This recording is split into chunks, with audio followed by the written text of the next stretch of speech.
Entertainment പർപ്പസിനെ പറ്റി പറയുന്ന സമയത്ത് പക്ക ഫിസിക്സിനെ കുഴിച്ചു മൂടി പെട്ടിയിലാക്കിയിട്ട് അതിന്റെ മുകളിൽ നിന്ന് പന വളച്ച് ചാടിയ ഒരു സിനിമ ഉണ്ട്. നമ്മളൊക്കെ ചെറുതേ ഇരിക്കും, ചെറുതെന്ന് പറഞ്ഞാൽ അങ്ങനെയല്ല, നമ്മൾ ചിലപ്പോ സ്കൂൾ കാലഘട്ടത്തിലായിരിക്കും ആ സിനിമ ഇറങ്ങിയിട്ടുണ്ടാവും. നമ്മുടെ കേരളത്തിൽ ഭയങ്കര ഒരു ഓളം സൃഷ്ടിച്ചൊരു മൂവിയാണ് നൈട്രസ് ഓക്സൈഡ്. സയൻസ് അറിയാത്തവർക്ക് വരെ അറിയാം. Laughing gas. ഈ ലാഫിംഗ് ഗ്യാസ് ഇവരെ കൊണ്ട് ബ്രീത്ത് ചെയ്യിച്ചിട്ട് ചിരിപ്പിക്കുന്ന ഒരു സീനുണ്ട്.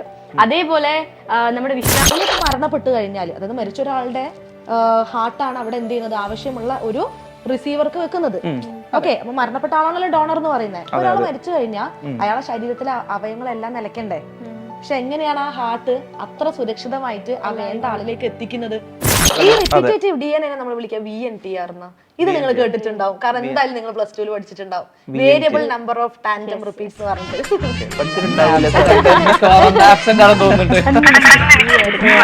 നമ്മള് ഒരുപാട് സയന്റിഫിക് മൂവീസ് കണ്ടിട്ടുണ്ട്. നമ്മുടെ ഇൻഡർസ്റ്റെല്ലാറും അതുപോലെ തന്നെ ഗ്രാവിറ്റി പോലുള്ള സിനിമകൾ ഒരുപാട് ചർച്ചയായിട്ടുണ്ട്. ഇപ്പൊ നമ്മുടെ ക്രിസ്റ്റഫർ നോളന്റെ പടമാണ് ഇതൊക്കെ എന്താവുന്നത് കൂടുതലായിട്ട് ഈ സയന്റിഫിക് ബേസ്ഡ് ആയിട്ട് ഡിസ്കഷനിലേക്ക് വരുന്നത്.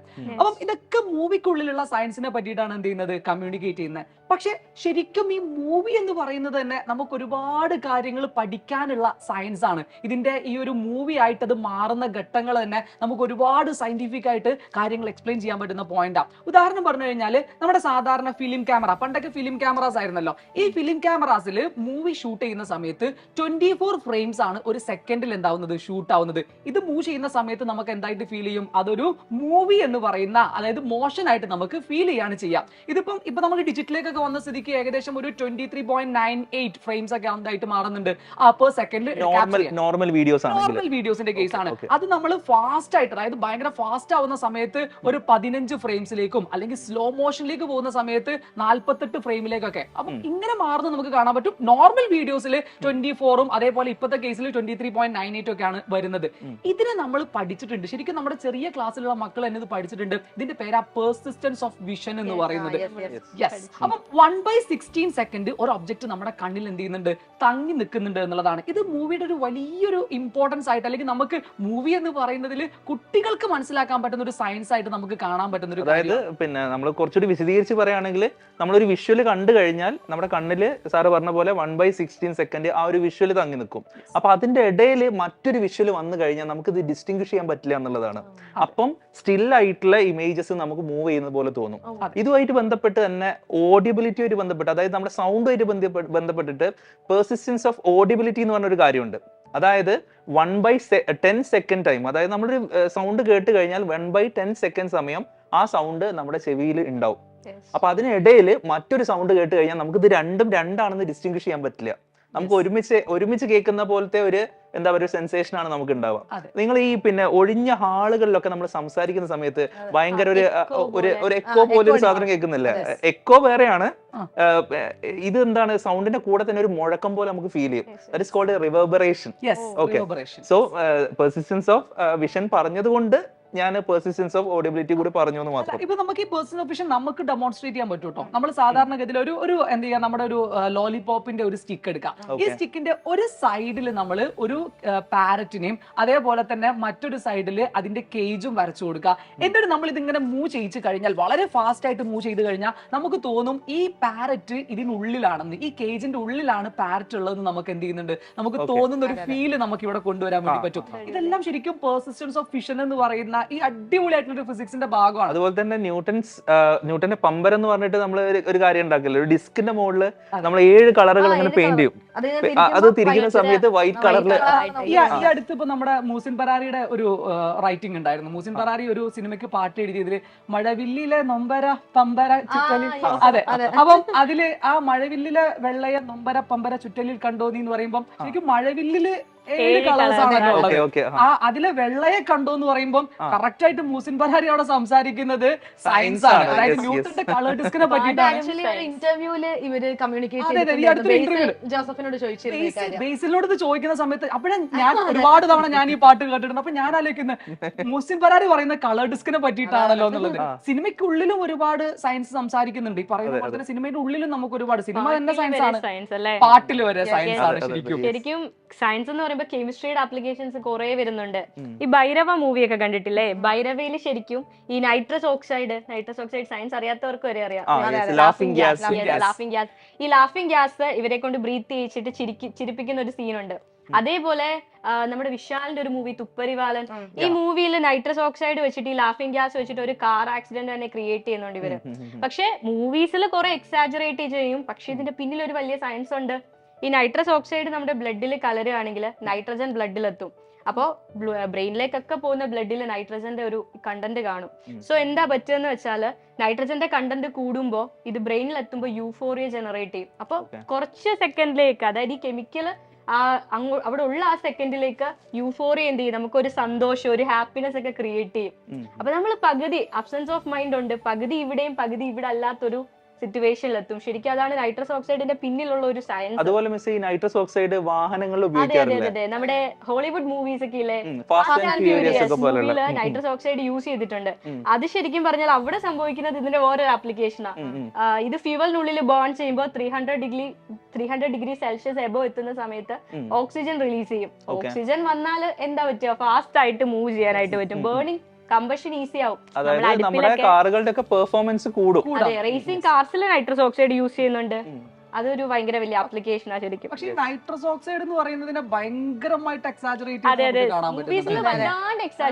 വേണല്ലോ, സിനിമയാണ്. ബട്ട് എന്നാലും സയൻസ് കമ്മ്യൂണിക്കേറ്റ് ചെയ്യപ്പെടുന്ന സമയത്ത് അതിന്റെ കൃത്യമായ സയൻസ് കമ്മ്യൂണിക്കേറ്റ് ചെയ്യപ്പെടണം എന്ന് പലപ്പോഴും തോന്നിയിട്ടുണ്ട്. എക്സ്പെരിമെന്റുകളൊക്കെ ആണെങ്കിൽ നമുക്ക് അങ്ങനെ വാശി പിടിക്കാം. പക്ഷെ സിനിമ എന്ന് പറയുമ്പോൾ അവർക്ക് അതിന് കുറെ എന്റർടൈൻമെന്റും കൂടെ, നമ്മുടെ എന്റർടൈൻമെന്റ് പർപ്പസിനെ പറ്റി പറയുന്ന സമയത്ത് പക്ക ഫിസിക്സിനെ കുഴിച്ചു മൂടി പെട്ടിയിലാക്കിയിട്ട് അതിന്റെ മുകളിൽ നിന്ന് പന വളച്ച് ചാടിയ ഒരു സിനിമ ഉണ്ട്. ഭയങ്കരമായിട്ട് കളക്ഷൻ നേടിയിട്ടുള്ള നമ്മുടെ ബാഹുബലി സിനിമയിലൊക്കെ പന വളച്ച് പിടിച്ച് അതിന്റെ മുകളിൽ മട്ടലടിച്ച് കയറ്റിയിട്ട് എന്താവുന്നുണ്ട്, ഇവര് പറന്നു പോകുന്നുണ്ട്. അതിലും സയൻസ് ഉണ്ട് സാറേ, നമ്മുടെ പ്രൊജക്ടൈൽ മോഷൻ. അല്ല, അവിടെയും സയൻസ് സംസാരിക്കപ്പെടണം എന്നുള്ളതാണ്. കാരണം അല്ല, ഓൾമോസ്റ്റ് ബാഹുബലി എന്നൊക്കെ പറഞ്ഞു കഴിഞ്ഞാൽ നമുക്ക് അറിയാലോ, കാരണം അതൊരു അമാനുഷികമായിട്ടുള്ളൊരു കഴിവ് കാഴ്ചവെക്കുന്ന ഒരു സിനിമയായിട്ട് കാണാൻ പറ്റും. ബട്ട് നമ്മുടെ മൂവിയിൽ ഈ ഒരു എക്സാജറേഷൻ എന്ന് പറയുന്നത് നല്ല രീതിയിൽ നടക്കുന്നുണ്ട്. ഇതെല്ലാം പോസിബിൾ ആണ് എന്ന് ഒരു പരിധി വരെ ചില ഓഡിയൻസ് എങ്കിലും വിചാരിക്കുന്നുണ്ട്, വിശ്വസിച്ചു പോകുന്നുണ്ട്. ഇപ്പൊ ആക്ച്വലി അഞ്ജി പറഞ്ഞപ്പോഴാണ് ബയോളജിയിൽ ധാരാളം ആപ്ലിക്കേഷൻസ് കാര്യങ്ങളൊക്കെ നമ്മളെ മൂവീസിൽ യൂസ് ചെയ്യുന്നുണ്ട്. ഇപ്പൊ ട്രാഫിക് എന്ന് പറയുന്ന മൂവി ഓർക്കുന്നുണ്ടോ? നമ്മളൊക്കെ ചെറുതേ ഇരിക്കും, ചെറുതെന്ന് പറഞ്ഞാൽ അങ്ങനെയല്ല, നമ്മള് ചിലപ്പോ സ്കൂൾ കാലഘട്ടത്തിലായിരിക്കും സിനിമ ഇറങ്ങിയിട്ടുണ്ടാവും. നമ്മുടെ കേരളത്തിൽ ഭയങ്കര ഒരു ഓളം സൃഷ്ടിച്ചൊരു മൂവിയാണ് ട്രാഫിക് മൂവിനെ പറ്റി പറയുന്ന സമയത്ത് നമ്മളിപ്പം കുറെ ഫിലിംസിനെ നമ്മൾ ന്യൂ ജനറേഷൻ ഫിലിംസ് എന്നുള്ള രീതിയിൽ, ന്യൂ ഏജ് ഫിലിംസ് എന്നുള്ള രീതിയിൽ നമ്മൾ പറയാറുണ്ട്. അപ്പൊ ഈ ന്യൂ ഏജ് ഫിലിംസിന്റെ ഒരു തുടക്കമിട്ട ഒരു മൂവി എന്നുള്ള നിലയ്ക്കാണ് ട്രാഫിക് അറിയപ്പെടുന്നത്. അന്ന് വരെ ഉണ്ടായിരുന്ന എന്താണ് സിനിമകളൊക്കെ ഒന്ന് മാറ്റുന്ന രീതി, പൊളിച്ചെഴുന്ന രീതിയിൽ വന്നൊരു ഫിലിമാണ്. ശരിക്കും വളരെ സിമ്പിൾ ആയിട്ട് ഒരു പ്രൊമോഷനും ഇല്ലാതെ ഇറങ്ങിയ സിനിമയായിരുന്നു, ഭയങ്കര ഹിറ്റ് ആയി പോയി. അതിനുശേഷം ഇപ്പോഴും നമ്മൾ ആംബുലൻസ് ഡ്രൈവേഴ്സിനെ ഭയങ്കരമായിട്ട് ബഹുമാനിക്കുന്നുണ്ട്, ന്യൂസ് വരുന്നുണ്ട്. ആക്ച്വലി നമ്മൾ എപ്പോഴും ചിന്തിച്ചിട്ടുണ്ടോ, സാധാരണക്കാർ ഒരിക്കലും ചിന്തിക്കാത്ത ഒരു കാര്യമാണ്, നമ്മളിപ്പോ മരണപ്പെട്ട് കഴിഞ്ഞാൽ, അതായത് മരിച്ച ഒരാളുടെ ഹാർട്ടാണ് അവിടെ എന്ത് ചെയ്യുന്നത്, ആവശ്യമുള്ള ഒരു റിസീവർക്ക് വെക്കുന്നത്. ഓക്കെ, അപ്പൊ മരണപ്പെട്ട ആളാണല്ലോ ഡോണർ എന്ന് പറയുന്നത്. ഒരാൾ മരിച്ചു കഴിഞ്ഞാൽ അയാളുടെ ശരീരത്തിലെ അവയവങ്ങളെല്ലാം നിലയ്ക്കണ്ടേ? പക്ഷെ എങ്ങനെയാണ് ആ ഹാർട്ട് അത്ര സുരക്ഷിതമായിട്ട് ആ വേണ്ട ആളിലേക്ക് എത്തിക്കുന്നത്? ഇത് നമ്മൾ ചിന്തിക്കുകയോ? പക്ഷെ ആ സിനിമയിലൂടെ നമ്മൾ ചിന്തിച്ചു. എന്താന്ന് വെച്ചാൽ നമ്മളെ ഹാർട്ടിനെ കൺട്രോൾ ചെയ്യുന്നത് നെർവസ് സിസ്റ്റം അല്ല, ബ്രെയിൻ അല്ല. അല്ല, കാരണം നമ്മൾ ബാക്കിയുള്ള എല്ലാ ഓർഗൻസിനെയും കൺട്രോൾ ചെയ്യുന്നത് ശരിക്കും പ്രധാനമായിട്ട് നമ്മുടെ നെർവസ് സിസ്റ്റം ആണ്, നാഡീ വ്യവസ്ഥയാണ്. പക്ഷെ ഹാർട്ട് എന്ന് പറയുന്നത് മയോജനിക്ക, അതായത് ഹാർട്ട് വർക്ക് ചെയ്യുന്നുണ്ടെങ്കിൽ, ഹാർട്ട് ഇങ്ങനെ ബീറ്റ് ചെയ്യുന്നുണ്ടെങ്കിൽ അതിന് കാരണം ഹാർട്ടിലെ മസിൽസ് ആണ്. ഓക്കെ, അതിന് ഹാർട്ടിന് ശരിക്കും പറഞ്ഞാൽ വേറെ ആരുടെയും സഹായം ആവശ്യമില്ല എന്ന് തന്നെ പറയാം. സ്വന്തമായിട്ട് വർക്ക് ചെയ്യാൻ പറ്റുന്ന ഒരു കഴിവ് ഹാർട്ടിനുണ്ട്, സെൽഫ് എക്സൈറ്റേഷൻ എബിലിറ്റി ഹാർട്ടിനുണ്ട്.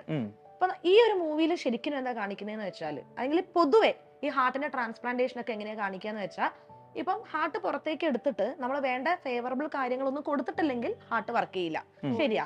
പക്ഷെ നമുക്ക് ഇങ്ങനെ ഒരു ട്രാൻസ്പ്ലാന്റേഷൻ ആവശ്യമുണ്ട്.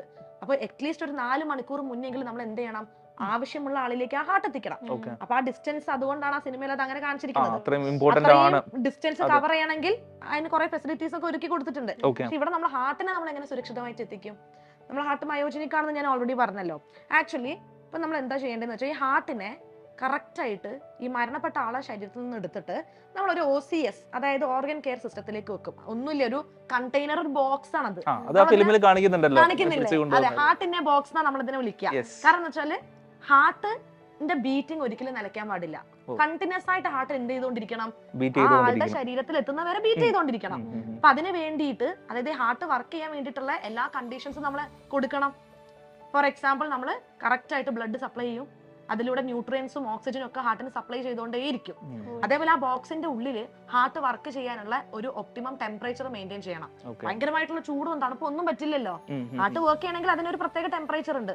ഇതൊക്കെ നമ്മൾ എന്ത് ചെയ്യും? സപ്ലൈ ചെയ്തുകൊണ്ടിരിക്കും. അങ്ങനെയാണ് ഈ ഒരു 4 മണിക്കൂറോളം ഈ ഹാർട്ട് കറക്റ്റ് ആയിട്ട് വർക്ക് ചെയ്യുന്നത്, അതായത് ബീറ്റ് ചെയ്തുകൊണ്ടിരിക്കുന്നത്. നമുക്ക് വേണ്ട റിസീവർക്ക് ഇത് എന്ത് ചെയ്യാൻ പറ്റുന്നത്? ട്രാൻസ്പ്ലാന്റ് ചെയ്യാനും പറ്റുന്നത്. ഇതൊക്കെ നമ്മൾ ശരിക്കും ചിന്തിക്കുന്നത് ഇത്തരത്തിലുള്ള സിനിമകൾ. പക്ഷെ ഇതില് ഭയങ്കരമായിട്ട് അതിനെ ഡീറ്റെയിൽ ചെയ്തു എന്നുള്ളതാണ് കേട്ടോ. ആ ട്രാഫിക് മൂവിയിൽ ഇപ്പം മിസ് പറയുന്ന സമയത്താണ് ഇപ്പം അല്ലെ നമ്മൾ അതിനെ കുറിച്ച് ആലോചിക്കുന്ന ഒരു കാര്യം. അതായത് ഇത്രയും അതും ഡീറ്റെയിൽ ചെയ്തിട്ടുണ്ട്. ആ സിനിമയും ഇതേപോലെ തന്നെ ഡീറ്റെയിൽ ചെയ്തിട്ടുണ്ട്. പല സിനിമകളിലും നമുക്ക് ഇതേപോലെ ഭയങ്കരമായിട്ടുള്ള സയന്റിഫിക് സൈഡ്സ് കാണാൻ വേണ്ടി പറ്റും. നേരെ തിരിച്ചും കാണാൻ പറ്റും സാറേ. അതല്ല, പണ്ടത്തെ സിനിമാസിൽ വരെ ഉണ്ട് സയൻസ് എന്നുള്ളതാ. ഈവൻ നമ്മുടെ വൈശാലി മൂവിയില് ഋഷ്യശൃംഗൻ മഴ ഹോമം നടത്തി മഴ പെയ്യിക്കുന്നത്. ആർട്ടിഫിഷ്യൽ റെയിൻ ഉണ്ടാക്കാൻ പറ്റുമോ? സാധിക്കുമോ? അത് നമ്മുടെ സിൽവർ എന്തോ ഒരു നമ്മൾ സിൽവർ അയഡൈഡ് സ്പ്രേ ചെയ്താൽ ശരിക്കും നമുക്ക് ആർട്ടിഫിഷ്യൽ റെയിൻ ഉണ്ടാക്കാം. ക്ലൗഡ്സ് എന്ന് പറയുന്ന കൊളോയിഡ്സ്. 9ാം ക്ലാസ്സിൽ എങ്ങനെ നമ്മൾ പണ്ട് പഠിച്ചിട്ടില്ല ഉണ്ടായിരുന്നു തോന്നുന്നു. ആക്ച്വലി ഇത് കൊളോയിഡ്സ് ആയതുകൊണ്ട് തന്നെ ചാർജ്ഡ് പാർട്ടിക്കിൾസ് ആയതുകൊണ്ട് നമ്മൾ അതിനെ ന്യൂട്രലൈസ് ചെയ്യണം. ന്യൂട്രലൈസ് ചെയ്ത് അത് മഴയായിട്ട് ടുവേർഡ്സ് ഗ്രാവിറ്റി പെയ്യും. അതിന് വേണ്ടിയിട്ടാണ് നമ്മൾ സിൽവർ അയഡൈഡ് സ്പ്രേ ചെയ്യുക. എനിക്ക് തോന്നുന്നു പണ്ട് ഋഷ്യശൃംഗൻ ഇതായിരിക്കും ചെയ്തത്. അതായത് ഹോമകുണ്ടത്തില് ഓരോ സാധനങ്ങൾ ഇട്ടല്ലോ. അപ്പൊ അതിന്ന് പോകുന്ന സ്മോക്ക്, ഡസ്റ്റ് പാർട്ടിക്കിൾസ് ഇതിനെ ന്യൂട്രലൈസ് ചെയ്തതായിരിക്കാം എന്ന് വിശ്വസിക്കാം. ചിലപ്പോ കയ്യിലിരിക്കുന്ന സാധനം എന്താന്ന് അറിഞ്ഞിട്ടുണ്ടാവില്ല. സ്മോക്ക് ക്രിയേറ്റ് ചെയ്തായിരിക്കാൻ വേണമെങ്കിൽ. അതേപോലെ എനിക്ക് തോന്നുന്നു എല്ലാ സിനിമാസിലും മാൻഡേറ്ററി ആയിട്ടുള്ള ഒരു സാധനമുണ്ട്, ബ്ലഡ്. ശരിക്കും ബയോളജിക്കാരാണ് പറയേണ്ടത്. എന്നാലും നമ്മൾ കുറെ കെമിക്കൽസ് വെച്ചിട്ട് നമുക്ക് ആ ബ്ലഡ് ക്രിയേറ്റ് ചെയ്യാൻ പറ്റും. അതായത് എനിക്ക് തോന്നുന്നു പണ്ട് 1963 ഹോളിവുഡ് മൂവി ബ്ലഡ് ഫീസ്റ്റ് എന്നൊരു മൂവി ഉണ്ട്. ആ മൂവിയില് കയോപെക്ടേറ്റ് അതേപോലെ റെഡ് ഐസ് ഒക്കെ യൂസ് ചെയ്തിട്ടാണ് ബ്ലഡ് ക്രിയേറ്റ് ചെയ്തത്. ഈവൻ ഇപ്പൊ നമുക്ക് ലാബിൽ ക്രിയേറ്റ് ചെയ്യാം. ഫെറിക്ലോറൈഡും പൊട്ടാഷ്യം തയോസൈനേറ്റ് ഒക്കെ യൂസ് ചെയ്തിട്ട് നമുക്ക് ബ്ലഡ് ഉണ്ടാക്കാൻ പറ്റും. എല്ലാം പണ്ടത്തെ ബ്ലാക്ക് ആൻഡ് വൈറ്റ് സിനിമകളിലൊക്കെ ബ്ലഡിന്റെ ഒരുപാട് ആലോചിച്ചൊരു കാര്യമാണ്. ഇപ്പൊ ഇത് പറയുന്ന സമയത്ത് മൈൻഡിലേക്ക് വന്ന കാര്യമാണ്. ബ്ലാക്ക് ആൻഡ് വൈറ്റ് സിനിമകളൊക്കെ ബ്ലഡ് എങ്ങനെയായിരിക്കും?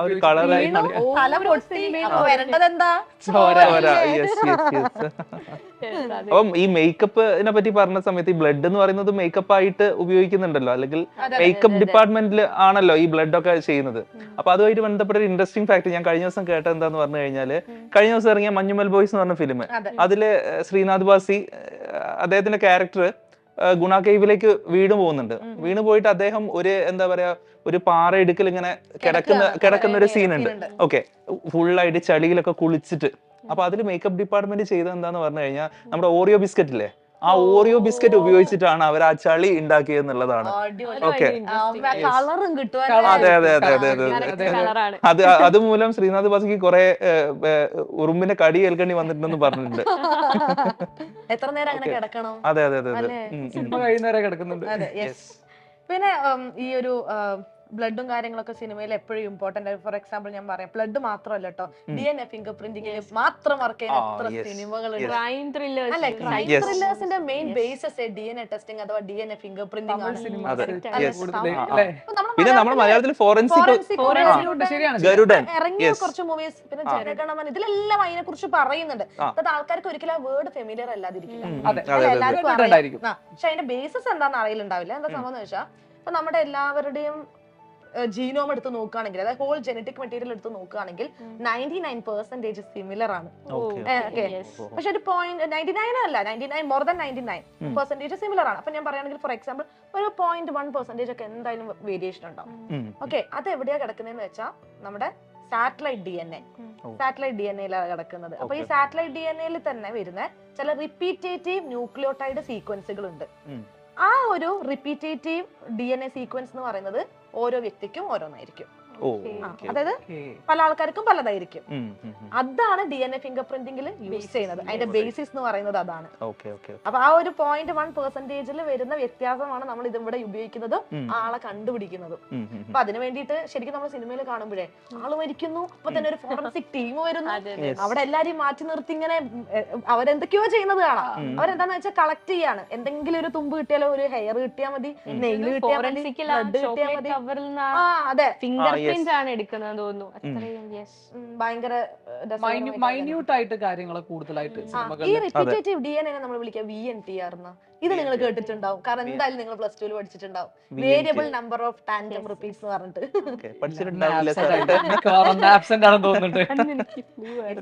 നമ്മള് ഫിസിക്സ് കൂടുതൽ പഠിച്ചതുകൊണ്ട് ബയോളജിയെ ശ്രദ്ധിക്കാൻ പറ്റിയിട്ടില്ല എന്നുള്ളതാണ്. അതെ അതെ അതെ, നമ്മൾ ബയോളജിക്കലാണെന്ന് മറന്നു പോകരുത്.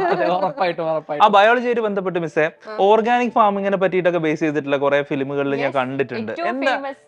ഏറ്റവും ഫേമസ് മഞ്ജു വാര്യരുടെ വലിയൊരു അടിപൊളി പടം ഹൗ ഓൾഡ് ആർ യു. ശരിക്കും പറഞ്ഞാൽ ഹൗ ഓൾഡ് ആർ യുയിൽ കാണിക്കുന്നത് എന്താണെന്ന് വെച്ചാല്, അതായത് ആ ഒരു ടെറസിൽ തന്നെ അവർ ഓർഗാനിക് ആയിട്ട് ഒരുപാട് കുറെ വെജിറ്റബിൾസ് ഉണ്ടാക്കുകയാണ്. എന്നിട്ട് ഏതൊരു കല്യാണത്തിന് അല്ലെ, അതായത് എനിക്ക് തോന്നുന്നു അതിനുശേഷം കേട്ടോ, ഇപ്പം ഈ കുറച്ച് സമയങ്ങളൊക്കെ ആയിട്ട് കുറച്ച് ആൾക്കാർ, കുറച്ച് വലിയ വലിയ കുറച്ച് റിച്ച് ആയിട്ടുള്ള ആൾക്കാരൊക്കെ മക്കളെ കല്യാണമൊക്കെ ഈ ഒരു ഓർഗാനിക് ഫാമിങ്ങിലൂടെ ഉണ്ടാക്കിയ വെജിറ്റബിൾസ് മാത്രം യൂസ് ചെയ്തിട്ട് അങ്ങനെ. ഈവൻ നമ്മുടെ ഇവിടെ ഒരുപാട് കടകളുണ്ട് ഭയങ്കര ട്രെൻഡിങ് ആയത്. വീട്ടമ്മമാരൊക്കെ എന്നാ പിന്നെ ഞാൻ ഇനി എന്റെ ടെറസിൽ പച്ചക്കറി നടാൻ പോവാണ്, അല്ല വീടിന്റെ ഫാമിങ്ങിനെ പറ്റി പറഞ്ഞ സമയത്ത് എനിക്കൊരു ഇൻട്രസ്റ്റിംഗ് ആയിട്ടുള്ള കാര്യം പറയാനുണ്ട്. സാറ് നേരത്തെ ഇൻട്രസ്റ്റെല്ലാറിന്റെ കാര്യം പറഞ്ഞല്ലോ, നമ്മുടെ ക്രിസ്റ്റഫർ നോളന്റെ മൂവി. അതില് ഒരു ഷോട്ട് ഉണ്ട്, അതായത് ഒരു 500 ഏക്കറോളം ചോളത്തോട്ടത്തിന് നടുവിലൂടെ വണ്ടി ഓടിച്ചു പോകുന്ന ഒരു സീൻ ഉണ്ട്. ആ സീനിന് വേണ്ടി സാധാരണ ഈ 500 ഏക്കർ എന്നൊക്കെ പറഞ്ഞു കഴിഞ്ഞാൽ ഒരുപാട് വാസ്റ്റ് ആയിട്ടുള്ള ഏരിയ ആണ്. അപ്പൊ ഇത്രയും ഏരിയ കവർ ചെയ്യാൻ വേണ്ടിയിട്ട് CGI വർക്കുകളാണ് കൂടുതൽ യൂസ് ചെയ്യാറുള്ളത്. പക്ഷെ അതിന്റെ CGI ഒന്നും ഉപയോഗിച്ചില്ല. ഈ 500 ഏക്കറിൽ അദ്ദേഹം ഫിലിം തുടങ്ങുന്നതിന് മുന്നേ, ഈ സിനിമ ഷൂട്ട് ചെയ്ത് തുടങ്ങുന്നതിന് മുന്നേ എന്താക്കിയിട്ടുണ്ട്, ചോളം വളർത്തി. ഓക്കെ, എന്നിട്ട് റിയൽ ആയിട്ടാണ് അവിടെ എന്താക്കിയത്, ഷൂട്ടിംഗ് നടത്തിയെന്നുള്ളതാണ്. അല്ല, അത് നോളന്റെ പടത്തിൽ ആ ഒരു പ്രത്യേകത ഉണ്ട്, എന്റെ CGI കുറവായിരിക്കും. നമ്മുടെ കഴിഞ്ഞ പടത്തിൽ പോലും, അതായത് ഓപ്പൺ ഹൈമറിൽ പോലും ആ ഒരു എക്സ്പ്ലോഷൻ കാണിച്ചത് വിത്തൗട്ട് എനി CGI വർക്ക് എന്നാണ് അദ്ദേഹം പറയുന്നത്. അതിന്റെ ടെക്നിക് അദ്ദേഹം ഇതുവരെ പുറത്തു വിട്ടില്ല. ക്ലെയിം ചെയ്തിട്ടുണ്ടെങ്കിൽ ഉറപ്പായിട്ടും അത് നോളൻ ആയതുകൊണ്ട് നമ്മൾ സംശയിക്കേണ്ട എന്നുള്ളതാണ്. സൊസൈറ്റിയിൽ ഇപ്പൊ ഏറ്റവും കൂടുതലായിട്ട് സയൻസ് സാധാരണക്കാർ വരെ സംസാരിക്കുന്നതിന് ഒരു കാരണം എന്ന് പറയുന്നത് ശരിക്കും സിനിമയാണ്. സിനിമയിലൂടെ ഒരുപാട് സയൻസ് കിട്ടിയതുകൊണ്ട് തന്നെ പലർക്കും ഇപ്പം നമ്മുടെ മിസ് പറഞ്ഞ പോലെ തന്നെ ഇതിനകത്ത് ഓരോ നോർമൽ പേഴ്സൺസും പിക്ക് ചെയ്യുന്നത് സയൻസ് ആണ്. വീട്ടിലിരിക്കുന്ന സാധാരണക്കാരായിട്ടുള്ള ആളുകൾക്ക് വരെ ഇപ്പം DNA ഫിംഗർ പ്രിന്റ് എന്ന് പറയുന്ന ടേംസ് അവരറിയാണ്ട് സയൻസ് അവരിലേക്ക്. അതെ, അതായത് ഒരു നോർമൽ സീരിയൽ കാണുന്ന ആളിരുന്നിട്ട് കൊച്ചിന്റെ അച്ഛന് വേണ്ടിയിട്ട് എന്ത് ചെയ്യുന്നു, ഡൗട്ട് ആയിട്ട് ഇങ്ങനെ അല്ലെ, സീരിയലിലെ ഒരു സ്ഥിരം പ്രമേയമായിട്ട് കാണാൻ പറ്റുന്ന സാധനമാണ് ഇവനാണോ അച്ഛൻ, ഇവനാണോ അച്ഛൻ, DNA ടെസ്റ്റ് നടത്തണം അല്ലെ, DNA ടെസ്റ്റ് നടത്തണം എന്നൊക്കെ പറയുന്ന ഇതേ രീതിയിൽ അത് നോർമൽ സാധാരണക്കാർ പറയുന്ന രീതിയിലേക്ക് മാറി എന്നുള്ളതാണ്. അപ്പം അത് ശരിക്കും ഇങ്ങനെ മാറിയൊരു ഇൻഫോർമേഷൻ ആയിരിക്കാം ആളുകളുടെ ഇടയിലേക്ക് വന്നത്. എങ്ങനെ വന്നാലും നമ്മുടെ ഈ ഒരു രീതി എന്ന് പറയുന്നത് നമുക്ക് ശരിക്കും സൊസൈറ്റി കൊണ്ടുവന്നു എന്നുള്ളതാണ്. ആ ഒരു സിനിമ കൊണ്ടുവന്നു എന്നുള്ളതാണ് സൊസൈറ്റി. സിനിമയിലൂടെ സയൻസ് ഇനിയും വളരട്ടെ, സാധാരണക്കാരിലും സയൻസ് എത്തട്ടെ അല്ലേ? അങ്ങനെ തന്നെ വിചാരിക്കാം. കാരണം സയൻസ് എന്ന് പറയുന്നത് ശരിക്കും നമ്മളെ ഒരു സൊസൈറ്റിയുടെ മുകളിലേക്കുള്ള പോക്ക് എന്ന് പറയുന്നത് അത് ശരിക്കും നോളജ് കൊണ്ട് നേടിയെടുക്കുന്ന പോക്കാണ്. അതിന് സിനിമ ഒരു കാരണമാവുന്നുണ്ടെങ്കിൽ നല്ലത് നടക്കട്ടെ, ഉറപ്പായിട്ടും.